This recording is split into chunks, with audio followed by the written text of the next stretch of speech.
Welcome student, this is to be here Renu Vasist and today's date is 6th July 2022. So इस class में हम क्या करने वाले हैं, इससे पीछे वाली क्लास में हमने किया कि what do you mean by the sequence, यानी कि सीक्वेंस की मेन डेफिनेशन देखी थी, उसकी कुछ एक एग्जांपल्स देखी थी और हमने किया था कि कन्वर्जेंट सीक्वेंस क्या होती है और कन्वर्जेंट सीक्वेंस को डिफाइन करने के लिए उसकी डेफिनेशन भी की थी एप्सिलॉन वाले। आई होप आप में से किसी को भी उसके अंदर डाउट नहीं है। अगर डाउट नहीं है तो आज की क्लास में हम आगे चलते हैं, प्रोसीड करते हैं आगे की तरफ। Some theorems on the convergent sequence बहुत इंपॉर्टेंट रिजल्ट हैं। डायरेक्ट आपके सेमेस्टर एग्जाम्स में क्या होते हैं कि आपकी थ्योरम्स को प्रूव करने आते हैं और कंपटीशन में आपके ये रिजल्ट्स यूज होते हैं, बस इतना डिफरेंस होता है। तो अगर आप अपने बेसिक को क्लियर करना चाहते हैं तो आप इन क्लासेस को देखिए, समझिए कि इनकी थ्योरम्स को कैसे किया जाता है, क्योंकि किसी भी थ्योरम्स को आप कंज्यूम तभी कर पाते हैं जब आप श्योर होते हैं कि इसका ये प्रूफ है। मतलब अगर कोई भी क्रिमिनल क्राइम करता है तो उसका क्राइम तभी प्रूफ होता है ना जब हम उसके क्राइम को प्रूव करते हैं। इट मीन्स अगर हमें कोई रिजल्ट गिवन है या कोई थ्योरम गिवन है या कुछ भी हमें गिवन होता है तो उसका हमें प्रूफ देखना होता है, इसीलिए हम थ्योरम्स को करते हैं।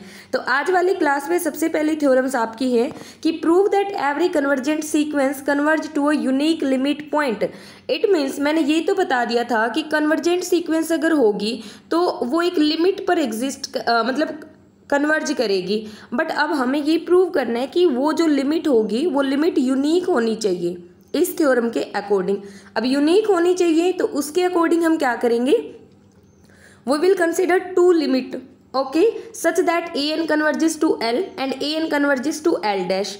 अब ए एन एल के ऊपर कन्वर्ज करती है तो according to the definition of the convergence ये वाली डेफिनेशन होल्ड होगी।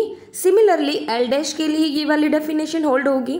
जैसे हम इसी पॉइंट सेट टोपोलॉजी में हमने किया कि अगर लिमिट पॉइंट है तो वो लिमिट पॉइंट की डेफिनेशन को होल्ड करता है ना, ऐसे ही अगर इंटीरियर पॉइंट है तो वो अपने इंटीरियर पॉइंट की डेफिनेशन को होल्ड करेगा। सिमिलरली अगर कोई सीक्वेंस आपकी कन्वर्जेंट है तो उस कन्वर्जेंट को प्रूव करने के लिए आपकी एक डेफिनेशन को होल्ड करता हुआ होना चाहिए। तो मैंने शो कर दिया कि अगर ये इस पॉइंट के ऊपर कन्वर्जेंट है तो ये इस डेफिनेशन को होल्ड करेगा, और अगर ये एल डैश के ऊपर कन्वर्जेंट है तो ये वाली डेफिनेशन होल्ड होगी। For all n greater than equal to m1 मैंने कंसिडर किया फर्स्ट वाले के लिए, for all n greater than equal to m2 consider किया सेकंड वाले के लिए। ठीक है, अब इन दोनों में से मुझे क्या लेना होगा, मैक्सिमम, दोनों का मैक्सिमम मैंने कंसिडर किया m को, और मैंने ये शो किया कि an मतलब अब मुझे ये बताओ कि ये वाली कंडीशन होल्ड होती है for all n greater than equal to m1, ये वाली कंडीशन होल्ड होती थी for all n greater than equal to m2। इन दोनों का मैंने मैक्सिमम कंसिडर किया तो ये वाली कंडीशन और ये वाली कंडीशन दोनों होल्ड होंगी ना for all n greater than equal to m के लिए। Is that point clear? अब उसके बाद मैंने क्या कंसिडर किया कि L माइनस एल डैश का मोड, इसको क्या मैं इस तरीके से लिख सकती हूँ? Of course yes, minus a n कर दिया तो प्लस ए एन कर दिया, दोनों को मोड की प्रॉपर्टी लगा के अलग अलग कर दिया। अब मोड के अंदर क्या होता है कि माइनस एक्स का mode is equal to mode x के इक्वल होता है, तो वही इन्होंने किया, दोनों को अलग अलग किया। अब मुझे ये बताओ, ये लेस देन एप्सिलॉन बाई 2 है और ये वाला भी लेस देन एप्सिलॉन बाई 2 है for all n greater than equal to m के लिए ना। So L minus L dash less than epsilon होगा for all n greater than equal to m। अगर मैं लेती हूँ epsilon is equal to L minus L dash का mod divide by 3, ऐसा क्यों? क्योंकि मैं एप्सिलॉन को तो कुछ भी ले सकती हूँ, epsilon greater than 0 be any arbitrary positive real number. So मैंने इसको कंसिडर किया ये। अब इसको कंसिडर करने के बाद मैं इसको यहाँ पुट करती हूँ, इससे ये कैंसिल आउट हो जाएगा तो क्या बचेगा, 1 less than 1 by 3। Is it possible? No, it is not possible. That's why our supposition is wrong and hence this show that the convergent sequence an converges to a unique limit point है। तो आपको ये point पता चल गया कि एक convergent sequence हमेशा एक यूनिक लिमिट पर एग्जिस्ट या मैं बोलूँ कन्वर्ज करती है।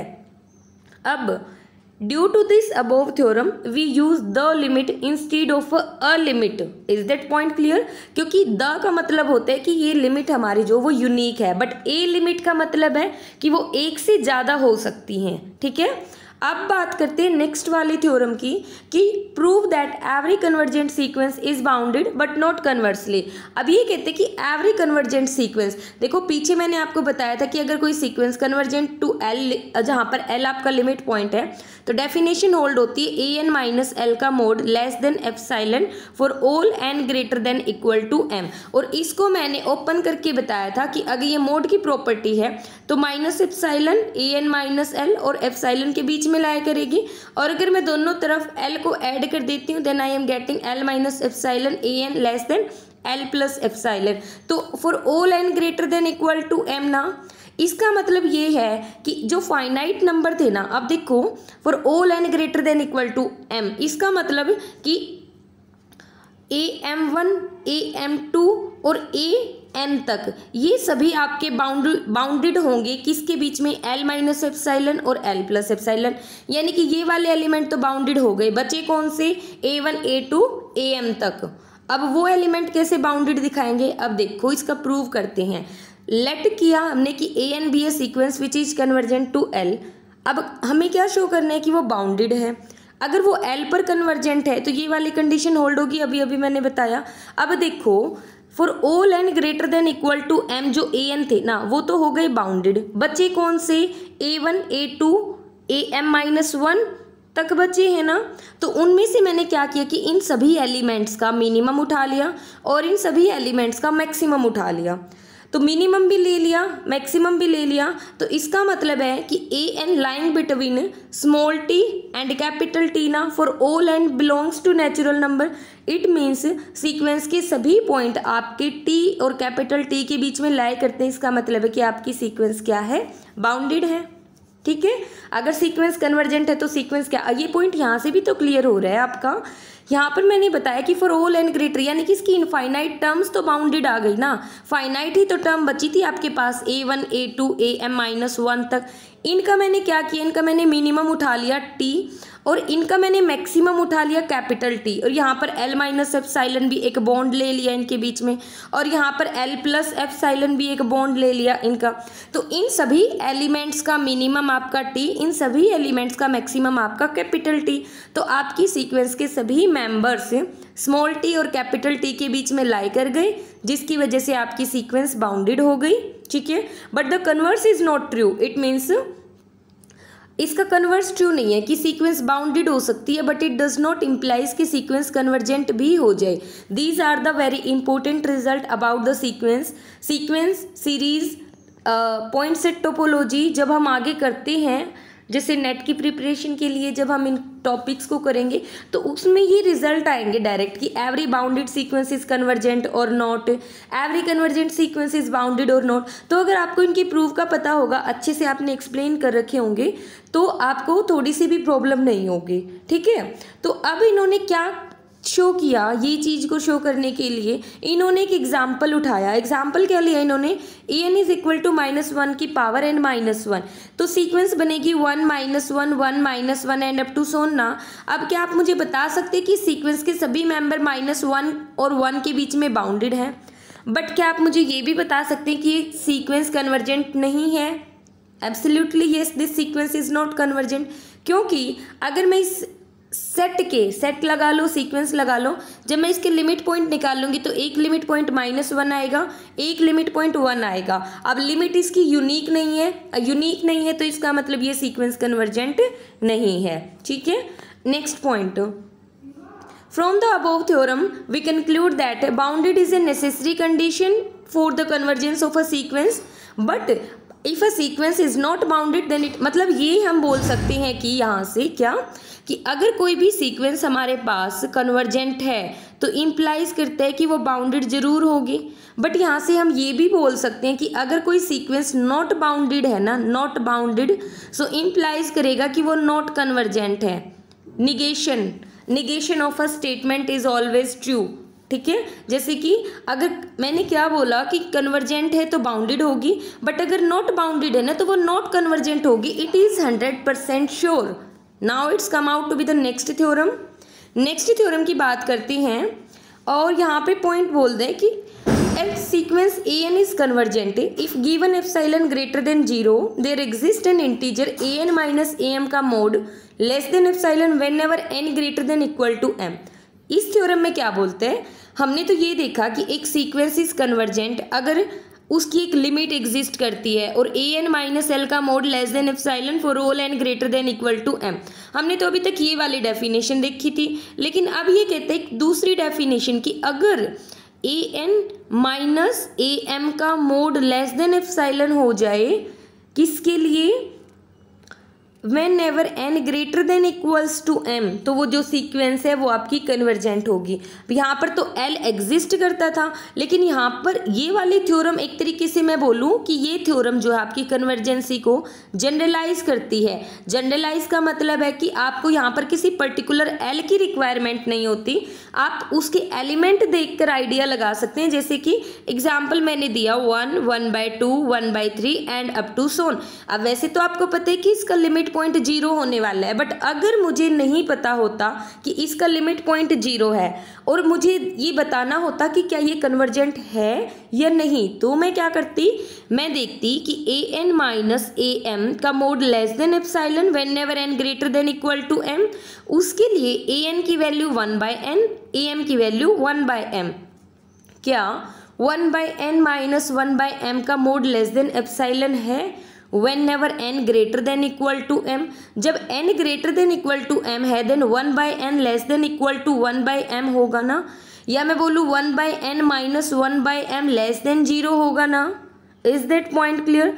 मतलब ये कि जब आप इस चीज़ को सॉल्व करोगी ना तो आप अल्टीमेटली एक ऐसे पॉइंट पर पहुंच जा रहे हैं, जैसे कि अब ये देखिए एप्सिलॉन को अगर मैं पुट कर देती हूँ 1/10 की पावर क्यूब, मतलब एप्सिलॉन की वैल्यू मैंने ये ले ली, तो मुझे एन और एम की वैल्यू ऐसी मिलेंगी such that their difference will be less than epsilon. मतलब मैं कुछ ऐसा ले लेती हूँ कि लाइक अगर इसकी वैल्यू मैंने ले ली 1/10 की पावर 5 और इसकी वैल्यू मैंने ले ली 1/10 की पावर 2, या फिर हाँ जी 10 की पावर 2 ले ली। अब जैसे ही आप इनका एलसीएम करोगे ना, यू विल गेट हियर 10 की पावर 5, 1 माइनस में 10 की पावर 3। जैसे ही आप इसका मॉडुलस लेओगे then you will get this is less than, actually यहाँ पर ये 10 की पावर 2 नहीं आएगा क्योंकि डिफरेंस बहुत ज़्यादा हो जाएगा। आपको क्या करना है कि 1/n minus 1/m whenever n greater than equal to m। मतलब आप इसको कुछ ले लीजिए, 10 की पावर 4 आपने लिया तो आपको मिला यहाँ पर क्या कि 1 माइनस 10 की पावर 1 जो कि 9 डिवाइड बाई 10 की पावर 5 है। क्या ये लेस है ना 1/10 की क्यूब से, है ना? तो इसका मतलब है कि for all n greater then m ये वाली कंडीशन होल्ड हो रही है। इसका मतलब आपकी ये वाली जो सीक्वेंस है ये कन्वर्जेंट है। अब प्रूव करते हैं इसका क्या, और एक स्टेटमेंट मैं और भी बोल सकती हूँ कि ये वाली जो कंडीशन की थी और ये वाली जब हम अब कर रहे हैं, these both are the equivalent conditions. Now we will prove this equivalent condition. Suppose the sequence converges to L. If it converges to L, then according to this definition, this equation will be hold. Now, C for all n greater than equal to m. So n की value मैं m भी तो ले सकती हूँ and I write this. अब ये equation number इसको 1 दे देते हैं, इसको 2, 1 माइनस 2 अगर मैं करूँ, या मैं बोल लूँ कि a n minus a m, L को ऐड कर दिया, L को सब्सट्रैक्ट कर दिया, according to the mod property दोनों को अलग अलग कर दिया। अब ये भी लेस देन एप्सिलॉन बाई 2 है, ये भी लेस देन एप्सिलॉन बाई 2 है, दोनों मिलके लेस देन एप्सिलॉन हो जाएगा whenever n greater than equal to m। So आपकी ये वाली statement means a n minus l का mode less than epsilon whenever n greater than equal to m implies करती है इस वाली स्टेटमेंट को। ठीक है, so these both conditions are equivalent. तो या तो आप इस वाली को प्रूव कर दो या इस वाली को प्रूव कर दो, आपका ये प्रूव हो जाएगा कि आपकी सीक्वेंस कन्वर्जेंट है या सीक्वेंस कन्वर्जेंट नहीं है। अब बात करते हैं डाइवर्जेंट सीक्वेंस की। आज वाली क्लास कुछ ज़्यादा ही स्पेशल होने वाली है। ये लगा लो कि आज हम बहुत अच्छे अच्छे कॉन्सेप्ट कर रहे हैं। बहुत पता है ये थोड़ी सी थ्योरम्स डिफ़िकल्ट है, बस इसके बाद के जो एग्जांपल्स और एक्सरसाइज के जो क्वेश्चन आएंगे ना बहुत इजी क्वेश्चन आएंगे। तो अगर आप अच्छे से करते हैं then you will get happiness. So अब बात करते हैं डाइवर्जेंट सीक्वेंस की। कि डाइवर्जेंट सीक्वेंस क्या होती है। आपको ये पता चल गया कि एक सीक्वेंस क्या होती है। अब ये सीक्वेंस डाइवर्जेंट कब बोलेंगे, तो देखो या तो वो डाइवर्जिस टू प्लस इन्फिनिटी हो या तो वो डाइवर्जिस टू माइनस इन्फिनिटी हो। एग्जाम्पल दे दूँ आपको, क्लियर हो जाएगा।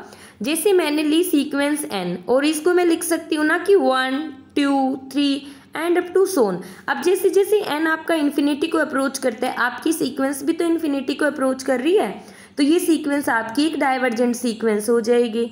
सिमिलरली अगर मैं आपको एग्जांपल दे देती हूँ -n², इस सीक्वेंस को ओपन करके लिख सकते हैं ना कि -1 -4 -9 एंड अप टू सोन। तो जैसे जैसे आपका n इन्फिनिटी को अप्रोच करता है, आपकी ये वाली सीक्वेंस माइनस इन्फिनिटी को अप्रोच करेगी ना, then this sequence is also known as the divergent sequence ना।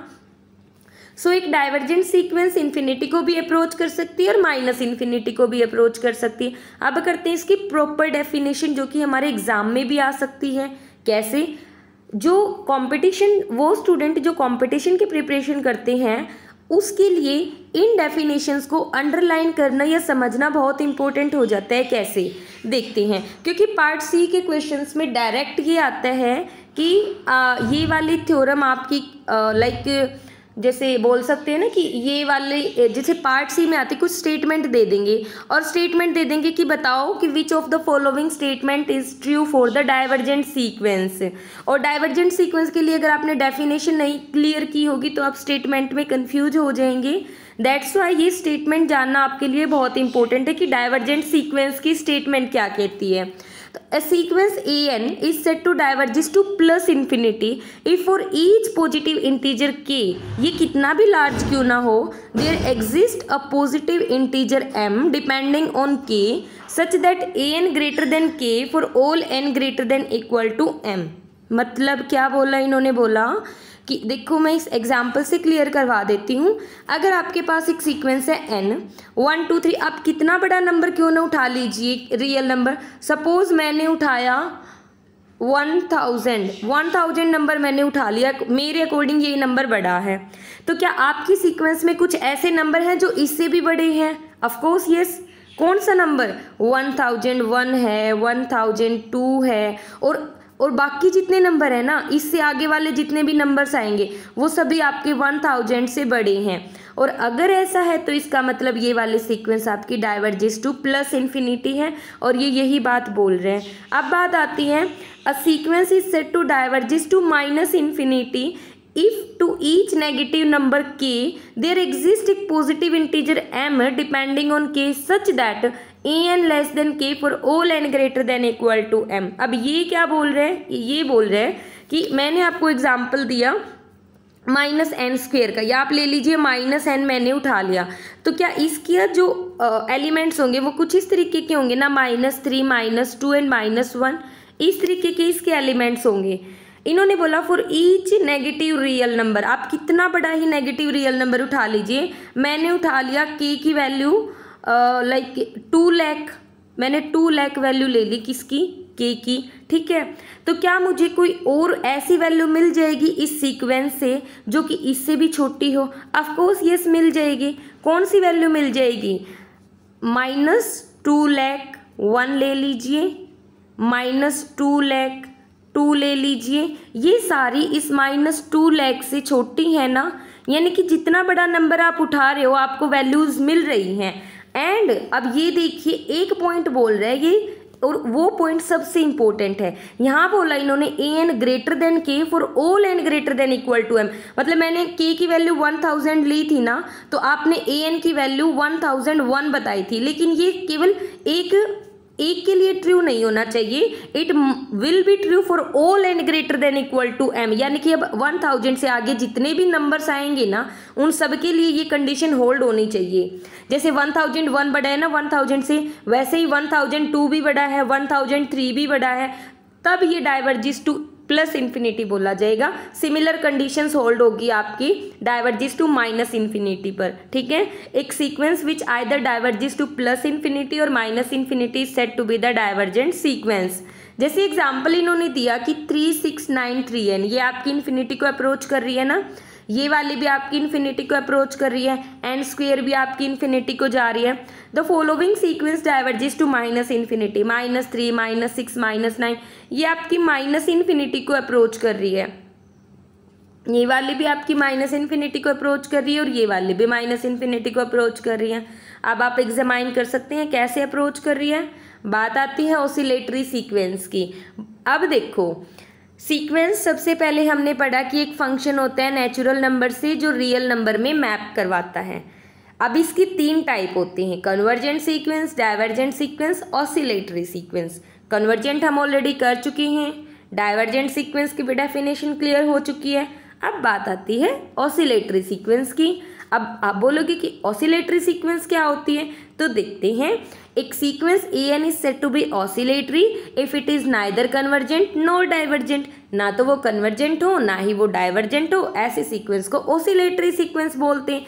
एग्जाम्पल अगर मैं दूं -1 की पावर n, अब आप बोलोगे कि ये तो हमें पता है कि ये सीक्वेंस आपकी कन्वर्जेंट नहीं है, क्योंकि इसकी एक सबसे पहला पॉइंट तो इसके 2 लिमिट पॉइंट होते हैं। दूसरा, अब ये डाइवर्जेंट क्यों नहीं है, तो देखो अब ये डाइवर्जेंट इसीलिए नहीं है क्योंकि ये जो सीक्वेंस आएगी ना, ये सीक्वेंस आएगी -1 1 -1 1 कुछ इस तरीके की। अब ये क्या, ना तो ये प्लस इन्फिनिटी की तरफ जा रही है ना ये माइनस इन्फिनिटी की तरफ जा रही है, एक तरफ तो जानी चाहिए ना, तो इसका मतलब ये आपकी डाइवर्जेंट नहीं है। और जो डाइवर्जेंट ना हो, जो कन्वर्जेंट ना हो, ऐसी सीक्वेंस को ऑसिलेटरी बोलते हैं। अब ऑसिलेटरी भी 2 टाइप की होती है, एक होती है फाइनाइट, एक होती है इनफाइनाइट। अब फाइनाइट कब होती है, फाइनाइट सीक्वेंस तभी होती है जब हमारी वो बाउंडेड हो प्लस में वो ऑसिलेटरी हो। और ऑसिलेटिंग इनफाइनाइट कब होती है, जब वो अनबाउंडेड हो और ऑसिलेटरी। अब मैं देती हूँ इसके एग्जाम्पल। सबसे पहला एग्जाम्पल आता है -1 की पावर n इंटू में n। अगर मैं इसके एलिमेंट लिखूं तो इसका फर्स्ट एलिमेंट -1 होगा, सेकेंड एलिमेंट 2 होगा, थर्ड एलिमेंट -3 होगा, फोर्थ एलिमेंट 4 होगा। अगर मैं देखूं तो ये देखो, इसकी जो इवन टर्म्स मेंबर है ना वो 2 है, 4 है, 6 है, 8 है, और इस तरीके से वो इन्फिनिटी को अप्रोच कर रहा है। लेकिन इसके जो ओड मेंबर्स है ना वो -1 है, -3 है, -5 है, वो माइनस इन्फिनिटी को अप्रोच कर रहे हैं। इट मीन्स ये एक ऐसी सीक्वेंस है जो कि अनबाउंडेड है। अब ना तो ये प्रॉपर इन्फिनिटी को अप्रोच कर रही, ना ही प्रॉपर माइनस इन्फिनिटी को जा रही है, तो ऐसे में this sequence is known as the oscillatory infinitely sequence. अब ये इन्होंने डेफिनेशन लगा कर बताया हुआ है, तो आप अब इसको कर सकते हैं। अब आप इतने कैपेबल तो हो ना कि आप इसको इनफाइनाइटली और फाइनाइटली ऑसिलेटिंग सीक्वेंस देख के बता दो कि ये फाइनाइटली ऑसिलेटिंग है, ये इनफाइनाइटली ऑसिलेटिंग है। जो नीचे वाला एग्जाम्पल है -1 की पावर n, मैं ऑलरेडी एक्सप्लेन कर चुकी हूँ आपको, क्योंकि इसका फर्स्ट एलिमेंट सेकंड एलिमेंट इसकी रेंज फाइनाइट है, इसकी रेंज फाइनाइट है, इसके 2 लिमिट पॉइंट हैं, जिसकी वजह से ये ना तो कन्वर्जेंट है ना ही डाइवर्जेंट है। अब बात आते हैं कुछ रिजल्ट्स हैं, कुछ थ्योरम भी बोल सकते हैं, बट ये रिजल्ट ही है एक तरीके से।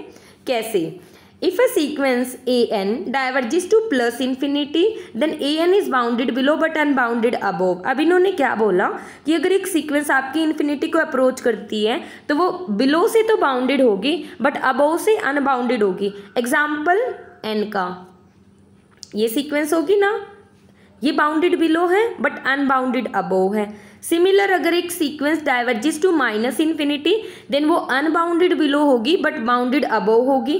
एग्जाम्पल आप दे सकते हैं, -n दे सकते हैं, -n² दे सकते हैं, ठीक है।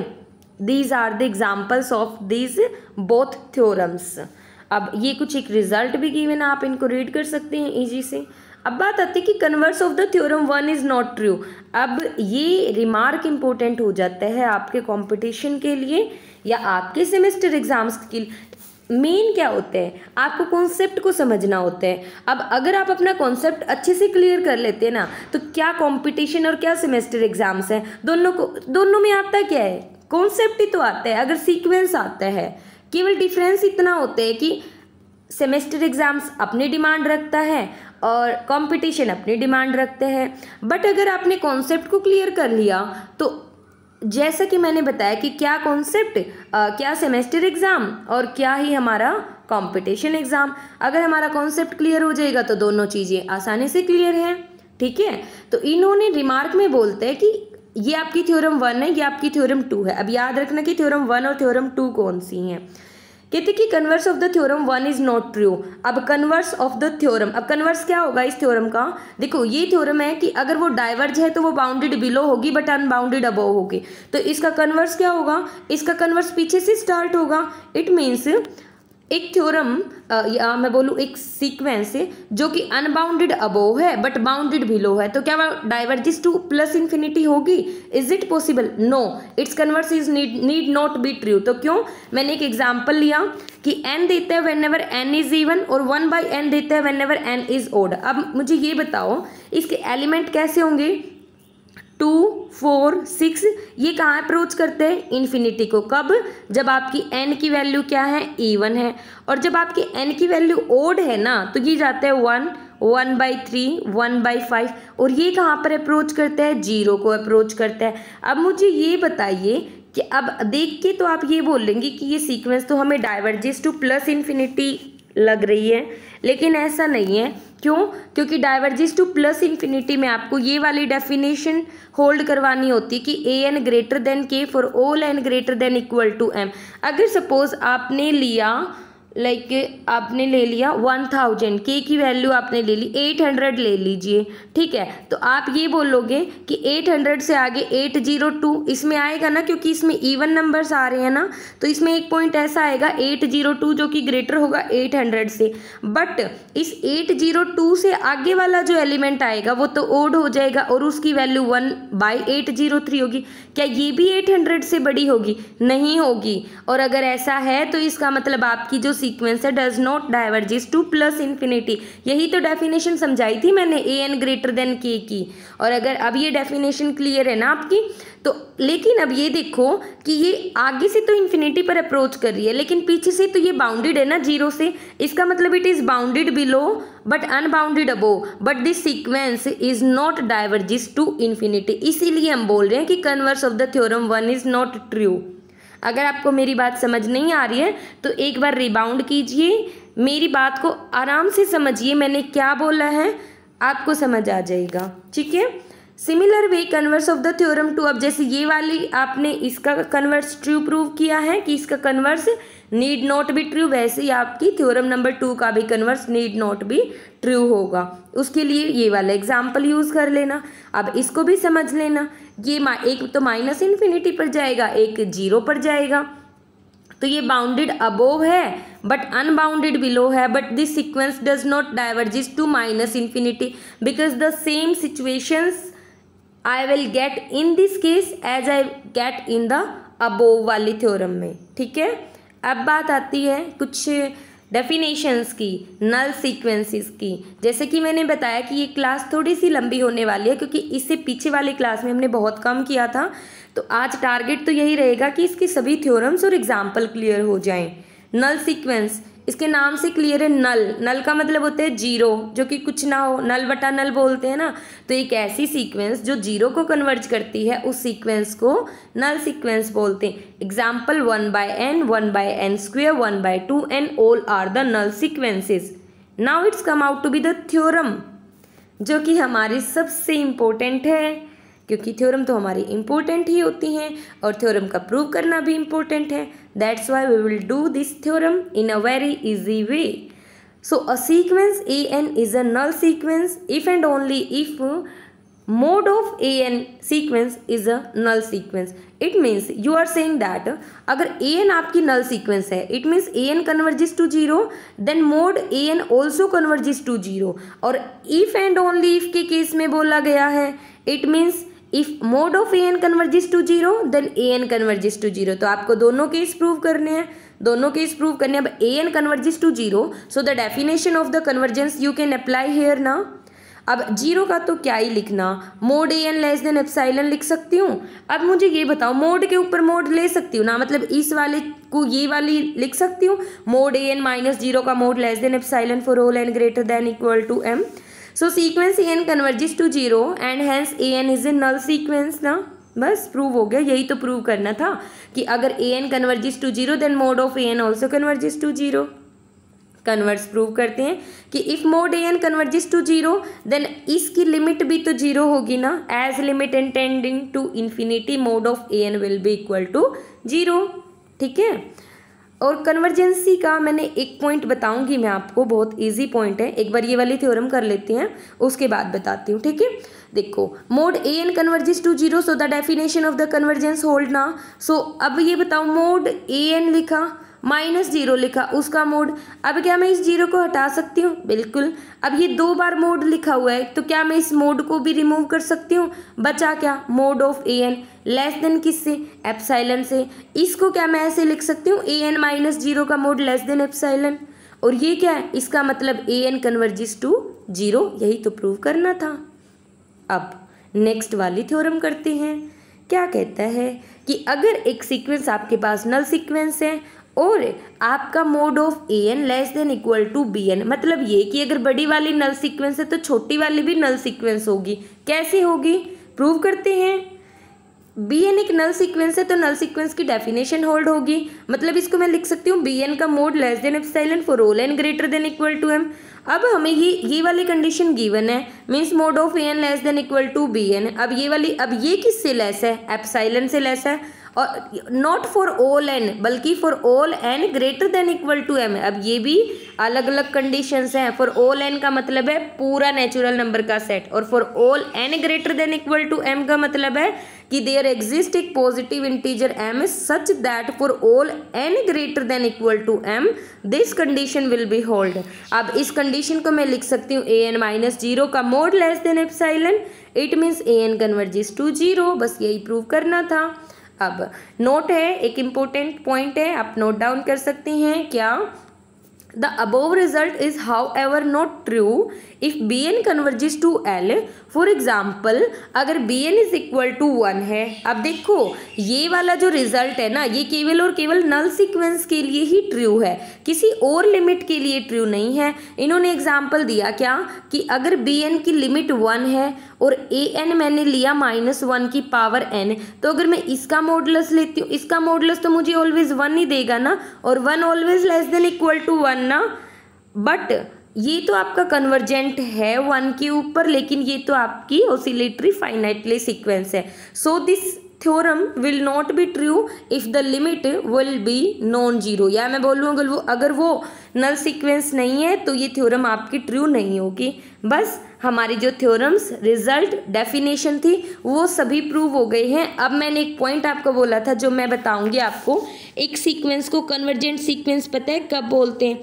अगर आपके पास ये एक सीक्वेंस है, अगर आपको एक तो आप इसको डेफिनेशन से शो करेंगे कि ये कन्वर्जेंट सीक्वेंस है, एक आप उसको ना डायरेक्ट बाय सीन करके भी बता सकते हो। कैसे? दूसरा मेथड है कि अगर ए एन आपके पास कोई सीक्वेंस है ना, और आपको ये पता करना है कि ये कन्वर्जेंट है या नहीं, तो आप क्या कर दो, limit n tends to infinity a n निकाल दो। अगर वो आपकी l आती है जहाँ पर l एक कोई भी फाइनाइट नंबर है, फाइनाइट रियल नंबर है, तो वो आपकी जो सीक्वेंस हो जाएगी ए एन, वो आपकी कन्वर्जेंट हो जाएगी। ठीक है, ये पॉइंट क्लियर है। बट अगर limit n tends to infinity a n is equal to infinity आता है तो वो आपकी डाइवर्जेंट टू इन्फिनिटी हो जाती है। अगर माइनस इन्फिनिटी आता है तो डाइवर्जेंट टू माइनस इन्फिनिटी हो जाती है। और अगर लिमिट डज नॉट एग्जिस्ट, अगर आपकी लिमिट डज नॉट एग्जिस्ट, तो ऐसे में वो हमारी जो सीक्वेंस है वो आपकी ऑसिलेटरी सीक्वेंस हो जाती है। तो आई होप आपको पता चल गया होगा कि convergent sequence divergent to plus infinity, divergent to minus infinity, और अगर limit does not exist then it will be oscillatory sequence. अब करते हैं एग्जाम्पल्स। अब मुझे ये बताओ किसी को कोई डाउट हो इस पॉइंट में? अगर किसी को कोई भी डाउट आता है तो आप कमेंट सेक्शन में पूछ सकते हैं। अगर आपको वीडियोस क्लासेस अच्छी लगती हैं तो आप इनको लाइक कर सकते हैं, शेयर कर सकते हैं, सब्सक्राइब कर सकते हैं। अब करते हैं हम एग्जाम्पल्स, और एग्जाम्पल्स की ओर बढ़ते हुए I want to tell you some important point. कैसे? कि ए एन अगर आपकी कोई सीक्वेंस है तो सीक्वेंस का मतलब क्या है? n की वैल्यू 1 पुट करोगे, फिर 2 पुट करोगे, फिर 3 पुट करोगे। तो बस इन्होंने बोला कि ऐसे मुझे 5 टर्म्स बताओ। एक पॉइंट बताया था मैंने कि सीक्वेंस के अंदर हमेशा कितने पॉइंट्स होते हैं, इनफाइनाइट एलिमेंट्स होते हैं। इन्होंने क्या बोला है कि हमें उसके केवल 5 मेंबर बताने हैं। तो 5 मेंबर बताने हैं तो A1 बताना है, A2 बताना है, A3, A4, A5। अब इन्होंने रूल्स बता रखा है कि आपकी जो सीक्वेंस है उसका ये वाला रूल है। तो आपको कुछ नहीं करना है, n की वैल्यू 1 पुट करनी है, फिर 2, फिर 3, फिर 4, फिर 5। सिमिलर अब इसमें एक फॉर्मूला गिवन है, A1 की वैल्यू गिवन है तो A2 की वैल्यू यहाँ से निकाल सकते हैं, फिर A3 की वैल्यू A2 की हेल्प से निकाल सकते हैं, फिर A4 की वैल्यू A3 की हेल्प से, और ऐसे करके आप इस क्वेश्चंस को कर सकते हैं। ठीक है। अब अच्छा, आपको 5 मेंबर्स बताने के बाद आपको इसको एक सीक्वेंस की नोटेशन देनी है। जैसे इसका फर्स्ट मेंबर 1 है, सेकंड मेंबर 4 है, थर्ड मेंबर 13 है, ये फोर्थ मेंबर है, ये फिफ्थ मेंबर है। One more point I want to tell to all of you, what is that point, that अगर आपको किसी भी सीक्वेंस के कुछ एक मेंबर्स गिवन है, लाइक 1, 2, 3 एंड डैश डैश करके गिवन है, और आपको बोल दिया जाए कि क्या आप इस सीक्वेंस को एक फॉर्मूला के नोटेशन में लिख सकते हैं, so yes you can write it as like this. ठीक है, okay. Now we will do the next example, write the nth term of the following sequence. यही अभी मैंने आपको बताया कि अगर आपको एक ऐसी सीक्वेंस दे दी जाए तो आपको उसको फॉर्मूला बताना है। तो आपको क्या करना है, आपको ऑब्जर्व करना पड़ेगा। जैसे इसका फर्स्ट एलिमेंट 1 है, इसका सेकंड एलिमेंट 4 है, इसका थर्ड एलिमेंट 9 है, फोर्थ। तो क्या देख रही हूँ मैं कि 1 को कहाँ मैप करवा रहा है, 1 के स्क्वायर में, 2 को कहाँ मैप करवा रहा है, 2 के स्क्वायर में, तो 3 को मैप करवा रहा है 3 के स्क्वायर में। तो ऐसे ही अगर n होगा तो n कहाँ मैप होगा, n के स्क्वायर में। ठीक है। सिमिलरली आप इनको देख के आप इनके फॉर्मूलाज को बता सकते हैं। कैसे कि 1/2 है तो आपने क्या लिखा, इसको आपने लिख दिया कि 1/1 + 1। 2/3 था तो 2/2 + 1, और ऐसे ही अगर an होगा then you will write n/n + 1। So this will become the formula of your sequence. Similarly ये वाली सीक्वेंस गिवन है आपकी, थर्ड वाले एग्जाम्पल है। अब इसमें आपने क्या नोटिस किया, मैंने देखा कि 1 मेरा मैप हो रहा है 1/3 पे, 2 मेरा मैप हो रहा है 1/3 के स्क्वायर पे, लेकिन साथ में माइनस का साइन आ रहा है। तो अब इस माइनस के साइन को मैंने क्या देखा कि 1 को मैंने लिख दिया -1 का स्क्वायर, 2 को मैंने लिख दिया -1 का क्यूब। ठीक है। तो जैसे ही अगर मैं इसको अगर मुझे इसका n फॉर्मूला बनाना है तो -1 की पावर n + 1 डिवाइड बाई में 3 की पावर n। ठीक है। तो ये इसका जनरल फॉर्मूला हो जाएगा। फिर बात आती है कि इन सीक्वेंस को आपने ये दिखाना है कि क्या ये सीक्वेंस बाउंडेड हैं या नहीं है। तो इनकी बाउंडेडनेस के बारे में आपको बताना है। आप कैसे करेंगे अगर बाउंडेडनेस है या नहीं है, तो देखो फर्स्ट वाले एग्जाम्पल में आपको गिवन है 7, इसका मतलब इसके सभी एलिमेंट कैसे हैं, 7 7 7, इस तरीके की सीक्वेंस है ना। It is a constant sequence, आपको बताया था मैंने, इसकी रेंज विल बी द 7। तो ये ऑटोमेटिकली बाउंडेड सीक्वेंस है क्योंकि ये एक सिंगलटन सेट है, और singleton set is always a bounded set. अब बात करते हैं सेकेंड वाले की, क्या 2n + 3 डिवाइड बाई 3n + 4 है। तो इसको मैंने क्या लिखा अपने अकॉर्डिंग, मैंने इसको ऊपर नीचे सेम कर लिया और इसको 1 - n + 1 डिवाइड बाई 3n + 4 लिखा। अब मैंने देखा कि ये वाली जो n + 1 डिवाइड बाई 3n + 4 है ना, ऑलवेज लेस देन 1 रहेगी। आप n की वैल्यू कुछ भी ले लीजिए, जैसे कि n divide by n + 1 always less than 1 होते हैं ना। इज इट पॉसिबल ना, ये तो हमेशा होता ही है ना। आप n की कुछ भी वैल्यू पुट करो, ये वाला इक्वालिटी होल्ड होगी, तो ये वाला भी सही होगा और ये वाला सही है। तो इसका मतलब है कि आप 1 में से कुछ ना कुछ सब्सट्रैक्ट कर रहे हो, और जो भी सब्सट्रैक्ट कर रहे हो वो वैल्यू आपकी पॉजिटिव वैल्यू आ रही है। इट मीन्स आपकी ग्रेटर देन 0 होगी और लेस देन 1 होगी। ठीक है। तो इसका मतलब है कि आपकी सीक्वेंस क्या है, बाउंडेड है। दूसरा पॉइंट, मैंने आपको एक पॉइंट बताया कि अगर आपसे ये पूछा जाए कि आपकी कोई सीक्वेंस कन्वर्जेंट है या नहीं है, और उसकी लिमिट भी आपसे कोई पूछ ले, तो मैंने क्या बताया, एक तो आप डेफिनेशन अप्लाई करके बताओगे और दूसरा आप लिमिट निकाल के बताओगे। जैसे an इज इक्वल टू क्या है, 2n + 3 डिवाइड बाई में 3n प्लस में 4 है। आप निकाल दो limit n tends to infinity an, दोनों में से n कॉमन ले लेती हूँ, can I write it is 2 + 3/n divide by में 3 प्लस में 4 में n। जैसे ही मैंने n tends to infinity apply किया तो ये वाली 0, ये वाली भी 0 और बचेगा क्या 2/3। और 2/3 तो एक फाइनाइट है, इसका मतलब है कि ये वाली जो सीक्वेंस है ना आपकी ये कन्वर्जेंट हो रही है और इसकी लिमिट क्या है 2/3 है। This is the shortcut method. और अगर आपको डेफिनेशन से बोला गया तो आप डेफिनेशन से बताओगे। अब आपको बाउंडेडनेस बोली, अब और देखो मैं यहाँ से ये पॉइंट भी बोल सकती हूँ, मैंने आपको बताया कि every convergent sequence will be bounded. अब देखो कितने अच्छे से रिजल्ट रिलेट कर पा रहे हैं हम। ये हमारी जो सीक्वेंस है वो कन्वर्जेंट है और कन्वर्जेंसी क्या इम्प्लाइज करती है कि बाउंडेडनेस है, ठीक है। सिमिलरली ये थर्ड वाला एग्जाम्पल है, इसको आप खुद भी कर सकती हैं। कैसे 1 + 1/n की पावर n है। बाइनोमियल एक्सपेंशन से मैंने इसको ओपन किया, ओपन करने के बाद मुझे ये वाला मिला, ये वाली जो लाइन मैंने लिखी हुई है यहाँ पर, इसको ध्यान से देखिए। अब मुझे ये बताइए कि an लेस देन होगा ना। अब अगर देखो यहाँ से 1 में से कुछ सब्सट्रैक्ट किया जा रहा है, यहाँ से 1 से कुछ सब्सट्रैक्ट हो रहा है, यहाँ भी 1 से सब्सट्रैक्ट हो रहा है। इसका मतलब है कि ये वाली जो पूरी लाइन होगी ये अगर मैं इसको फैक्टोरियल से रिप्रेजेंट कर दूं, मतलब रिप्लेस कर दूं, इस 1/n को हटा दिया, मतलब इन को हटा दूं तो दिस विल बी ग्रेटर ना, है ना। और ये जो 2 फैक्टोरियल 3 फैक्टोरियल n फैक्टोरियल ये इनसे लेस होंगे। ऐसा क्यों? ऐसा इसीलिए होता है क्योंकि n factorial always greater then होता है 2 की पावर n से। तो अगर 1/n फैक्टोरियल करोगे तो वो लेस हो जाएगा 1/2 की पावर n से। तो 2 फैक्टोरियल को 2 से, 3 फैक्टोरियल को 2 के स्क्वायर से और n फैक्टोरियल को 2 की पावर n - 1 से। अब ये क्या है? ये एक जीपी है और जीपी जो होती है फर्स्ट टर्म 1 है और कॉमन रेशियो है, तो आप उसका सम निकाल सकते हैं। सम निकाल सकते हैं, then you will get from here 3 - 2/2 की पावर n ना। अब इसका मतलब ये है कि an लेस देन है मेरा इससे। तो अगर मैं यहाँ से, ये किससे लेस है? 3 से लेस है, क्योंकि यहाँ तो देखो 3 में से कुछ घट रहा है और ये 3 है, यही बात होती है ना। मतलब अगर मैं ऐसे लिखूँ 1 - 1/n लेस देन 1 होगा ना। क्यों होगा? क्योंकि जो ये वाली टर्म है ना ये हमेशा 1 से कम रहेगी, ठीक है, और ये 1 हमेशा ग्रेटर रहेगा एज कंपेयर टू दिस। इस तरीके से मैं इन इनइक्वालिटीज़ को लिख रही हूँ।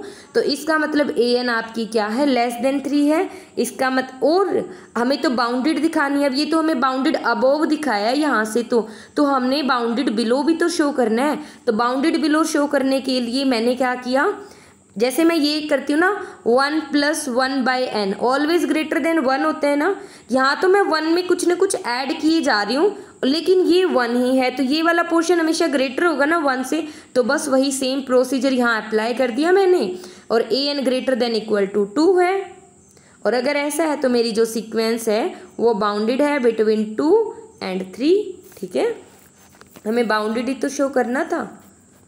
और एक पॉइंट जो मैंने इससे पीछे वाले एग्जाम्पल में बताया था कि एक सीक्वेंस को कन्वर्जेंट दिखा दो और फिर बता दो कि every convergent sequence is bounded. But कई क्वेश्चंस में आ जाते कि आपको इसके बॉन्ड्स निकालने कि ये कैसे बाउंडेड है, तो ऐसे में हम ऐसे करके दिखाएंगे जैसे इन्होंने बड़े वाले स्टेप्स दिखा रखे हैं, ठीक है। अब बात करते हैं द सीक्वेंस 1/n²। ये तो ऑब्वियस सी बात है, 0 को कन्वर्ज करेगी। 1/2 की पावर n भी कन्वर्जेंट होगी। आपको ये चीज़ें डेफिनेशन से शो करनी है। तो 0 को कन्वर्ज करेगी तो an - 0 का मोड लेस देन एप्सिलॉन। अब मुझे ये बताओ, ये लेस देन एप्सिलॉन है, इट मीन्स ये लेस देन है। क्या मैं यहाँ से ये लिख सकती हूँ कि n > 1/√ε? अब क्या मैं इसकी वैल्यू m ले लेती हूँ, मतलब m क्या है? एक इंटीजर है। m क्या है? एक नेचुरल नंबर है जो कि ग्रेटर है 1/√ε से, है ना। तो for all n > m this condition will hold ना। Absolutely right. और if this condition hold then from here an is convergent to 0। अब सिमिलर आप सेकंड वाले एग्जाम्पल में कर सकते हैं 1/2 की पावर n में। इसमें भी आपको डेफिनेशन होल्ड करवानी है, मीन्स an - 0 का मोड लेस देन एप्सिलॉन। अब an की वैल्यू क्या? 1/2n less than epsilon. यहाँ से n की वैल्यू निकाल ली तो n की वैल्यू आई वो log 1/ε डिवाइड बाई log 2। अब एक मैंने क्या ले लिया? नेचुरल नंबर लिया m, जो कि ग्रेटर है किससे? log 1/ε डिवाइड बाई log 2 से। तो for all n > m this condition will be hold. आप ना ये वाली जो हम स्टेटमेंट बोल रहे हैं, हम क्या क्या यूज़ कर रहे हैं, एप्सिलॉन यूज़ कर रहे हैं, for all n greater than equal to m use करें। आप ना खुद से एक एग्जाम्पल लेना और उस एग्जाम्पल में आप एप्सिलॉन की वैल्यू को पुट करना। लाइक आप छोटी से छोटी वैल्यू लिख सकते हो, 0.1। अगर आप ये कितनी भी छोटी वैल्यू ले लो आप, अगर आपकी सीक्वेंस कन्वर्जेंट है ना, तो आपको एक नेचुरल नंबर m ऐसा एग्जिस्ट करेगा such that a n minus l का मोड लेस देन एप्सिलॉन होगा। आप खुद से लेके देखना और ऐसे n और m की वैल्यू बताना, आपको क्लियर हो जाएगा कि हम ये एप्सिलॉन क्यों यूज कर रहे हैं, ये n क्यों यूज कर रहे हैं और ये m क्यों यूज कर रहे हैं। देखो हर एक चीज़ रटने की नहीं होती, चीज़ें समझनी भी चाहिए हमें, ठीक है। ये वाले जितने भी थ्योरम्स है ना, और मुझे नहीं लगता कि कोई भी थ्योरम रटने की है, क्योंकि थ्योरम्स में क्या होते हैं, स्टेप एक दूसरे से रिलेटेड होते हैं। अगर हमने फर्स्ट स्टेप किया तो सेकंड स्टेप उससे रिलेटेड होगा, बस यहाँ पर कोई रिजल्ट यूज हो रहा होगा। अब ऐसे ही तो करते हैं हम, हमारी लाइफ में भी तो ऐसा ही होता है। देखो चीज़ें तभी पूरी होती हैं जब हम उनका कॉम्बिनेशंस यूज करते हैं, ठीक है। मतलब कॉम्बिनेशन से ही कोई ना कोई चीज़ कंप्लीट होती है।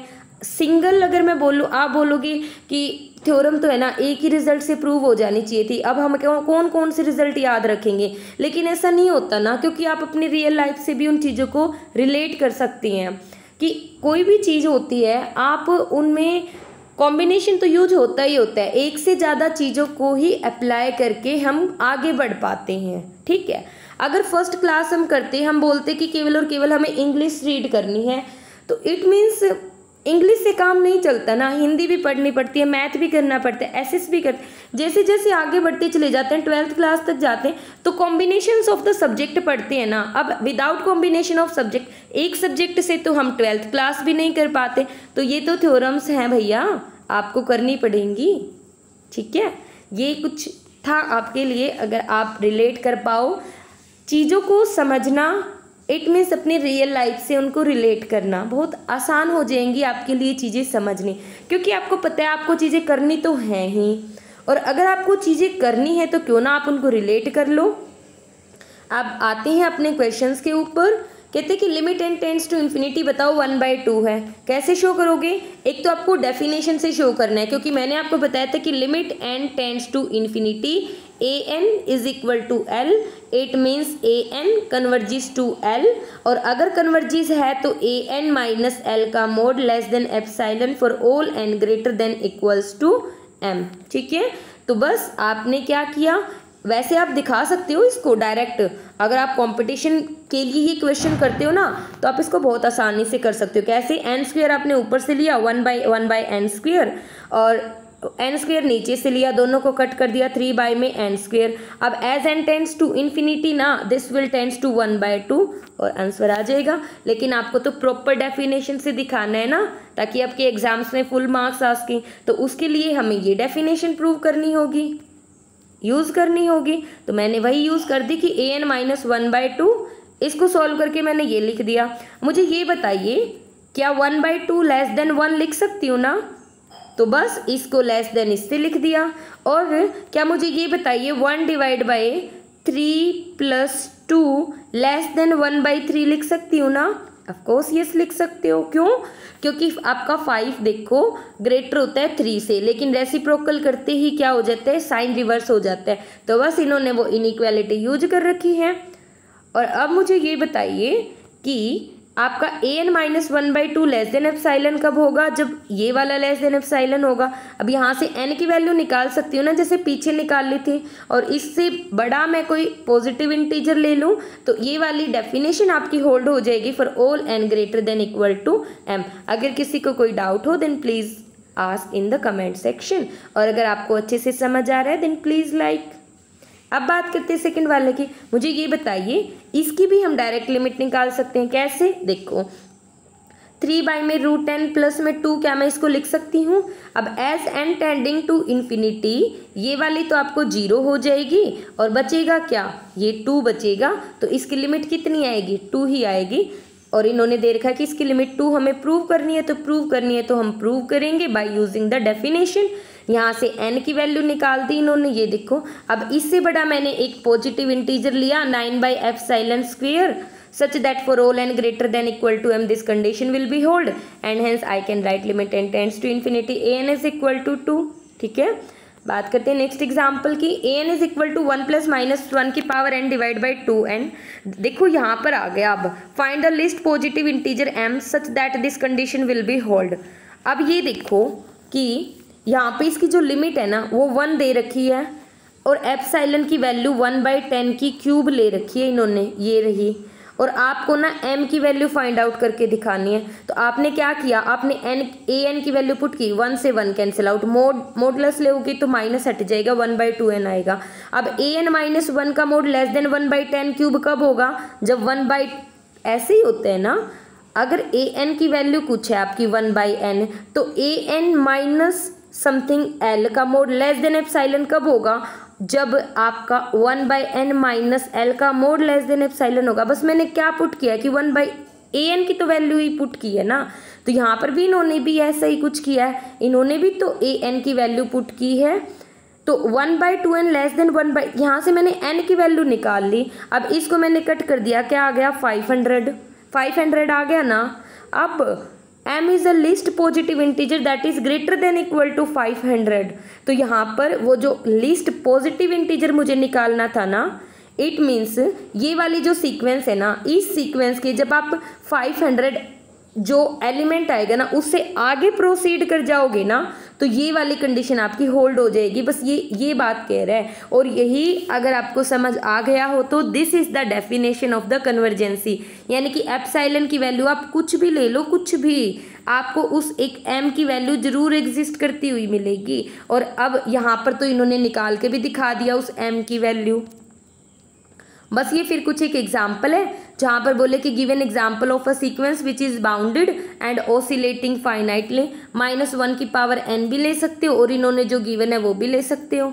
ठीक है, नेक्स्ट एग्जाम्पल है कि बाय डेफिनेशन के अकॉर्डिंग शो करना है कि n² diverges to infinity plus का इन्फिनिटी और the sequence log 1/n diverges to -infinity. आपको याद है मैंने डाइवर्जेंस की डेफिनेशन करवाई थी कि फॉर ईच रियल नंबर, कितना भी बड़ा रियल नंबर k ले लो, अगर आपकी वो डाइवर्जिस टू प्लस इन्फिनिटी है then there exist element of sequence an such that an greater than k होगा for all n greater than equal to m।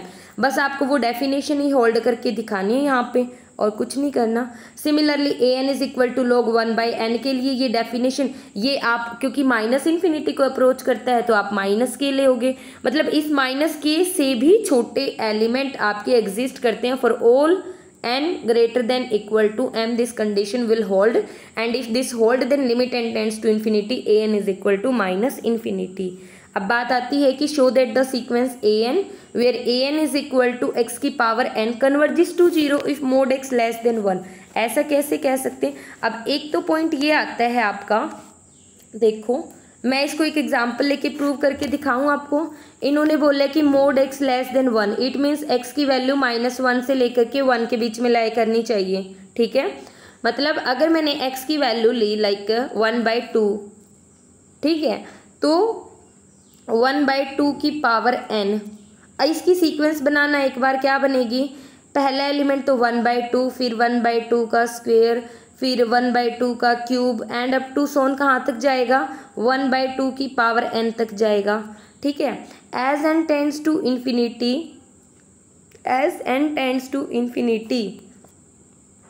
इसको मैं लिख सकती हूँ 1/2n दिस कन्वर्जिस टू 0 ना, मतलब limit n tends to infinity और लिमिट क्या आई है, फाइनाइट आई है 0। इसका मतलब ये सीक्वेंस आपकी 0 को कन्वर्ज करेगी। बाय फीलिंग तो मैंने आपको प्रूव करके दिखा दिया।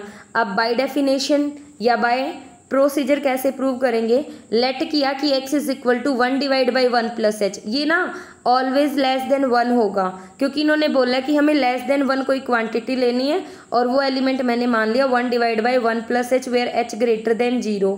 अब 1 प्लस h की power n according to the binomial expansion open कर सकती हूँ ना।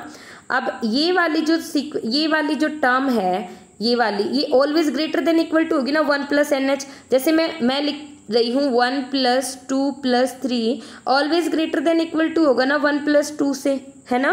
तो बस वही लिख दिया इन्होंने भी।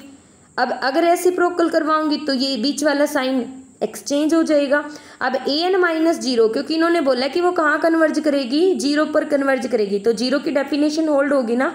x की वैल्यू पुट कर दी और ये किससे लेस है, 1 divide by 1 plus n H.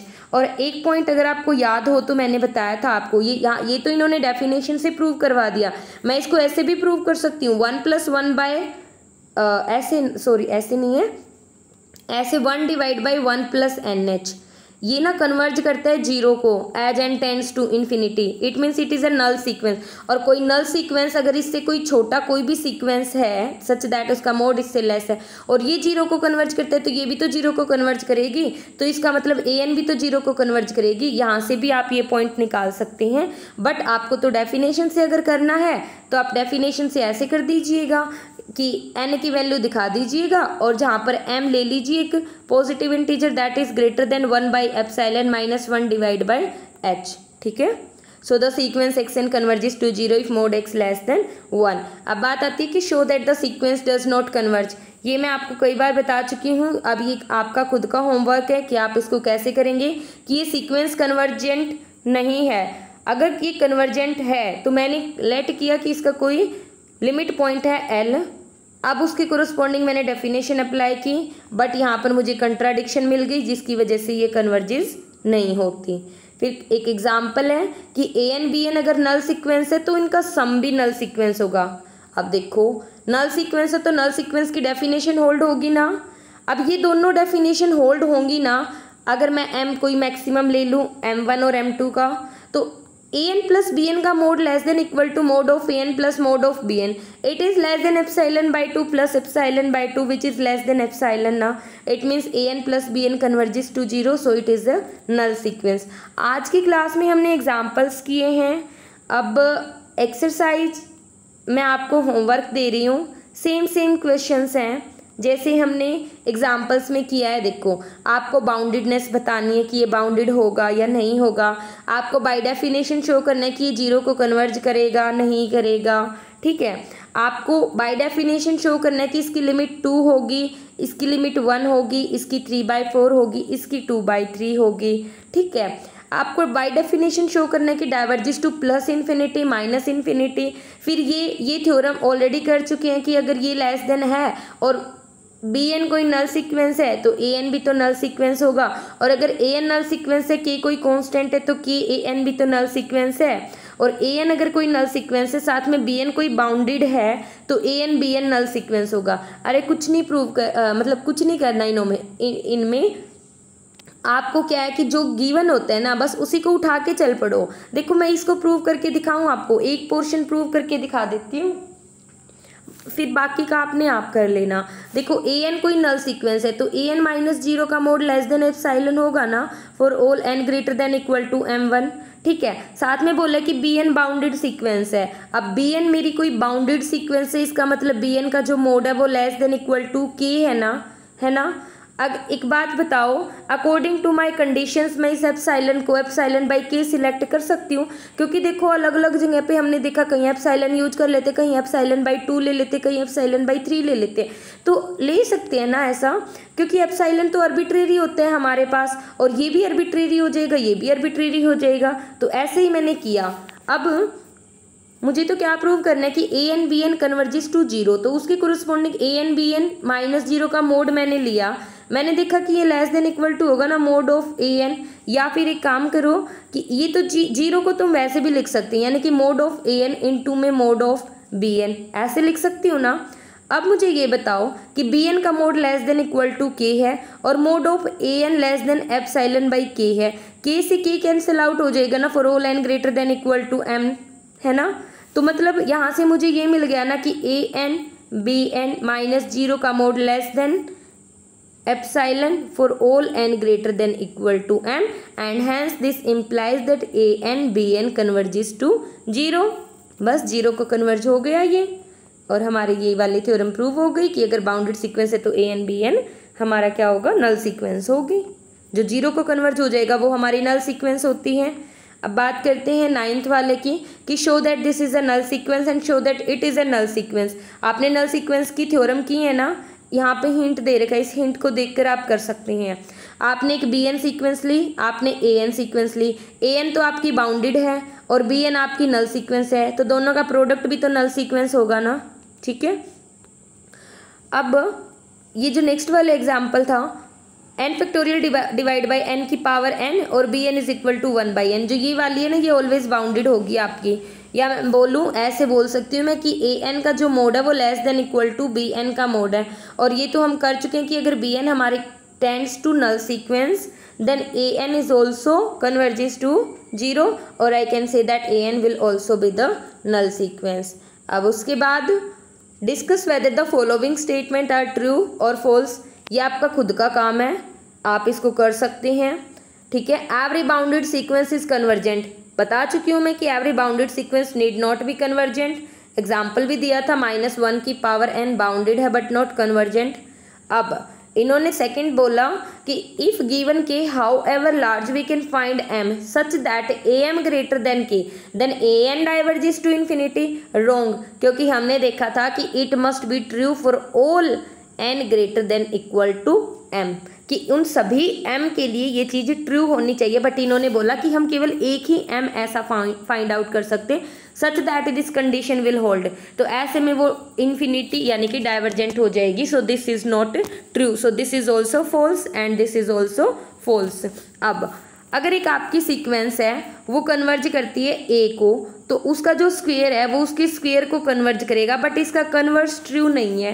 कैसे? इसका कन्वर्स क्यों ट्रू नहीं है? क्योंकि अगर आपने लेट किया कि एक सीक्वेंस an मैंने कंसिडर की है, अगर एक सीक्वेंस an मैंने कंसिडर की क्या कि -1 की पावर n, ठीक है। या फिर आप ये ले लो, यहाँ पे मैंने एग्जाम्पल भी लिख रखा है, ये देखो। ओड के लिए तो -1 देती है और इवन के लिए 1 देती है, यही जो मैं बोल रही थी -1 की पावर n, ये वाला एग्जाम्पल मैंने लिया। अगर मैं इसका स्क्वेयर करती हूँ ना तो मुझे 1 मिलेगा स्क्वेयर। अब 1 मिलेगा तो ये तो कांस्टेंट सीक्वेंस तो 1 को ही कन्वर्ज करेगी। बट ये जो an है ना, जो -1 की पावर n थी, ये तो मेरी नॉट कन्वर्जेंट थी ना, ये तो मैं हमेशा से करती आ रही हूँ ना कि इट इज़ नॉट कन्वर्जेंट।